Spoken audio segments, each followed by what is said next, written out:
VSR company ही यातली आरोपी क्रमांक 1 आहे आणि सह आरोपी DGC आहे। या दोघांच्या संगनमतानं किंवा या दोघांची जी हातमिळवणी आहे गुन्हेगारी स्वरूपाच्या कृत्यांमध्ये DGC आणि VSR कंपनी, त्या हातमिळवणीतून अजित पवार यांचा मृत्यू ओढवलेला आहे आणि म्हणून त्याची चौकशी होत नाही।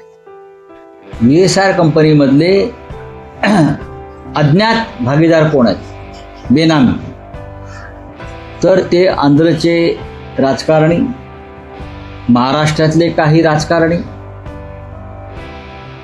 अत्यंत महत्त्वाचे उद्योगपती, हे सगळे या कंपन्यांमधले बेनामी भागीदार आहेत। चौकशी झाली तर यांचे मुखवटे खाली पडतील।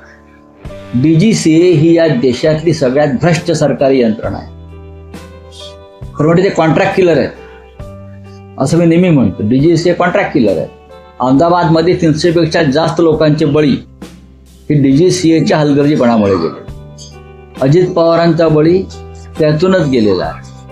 काही दिवसापूर्वी एअर ॲम्ब्युलन्स कोसळली रांची भागामध्ये, ही DGCAचंच पाप आहे।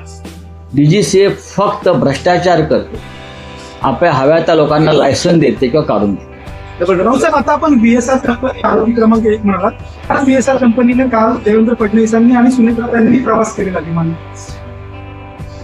हो, मग तो त्यांचा प्रश्न आहे ना।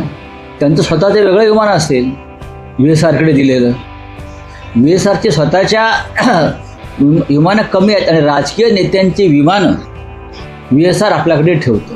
त्याच्यामध्ये त्यांचं विमान असेल स्वतःचं, ते फडणवीस साहेबांचं।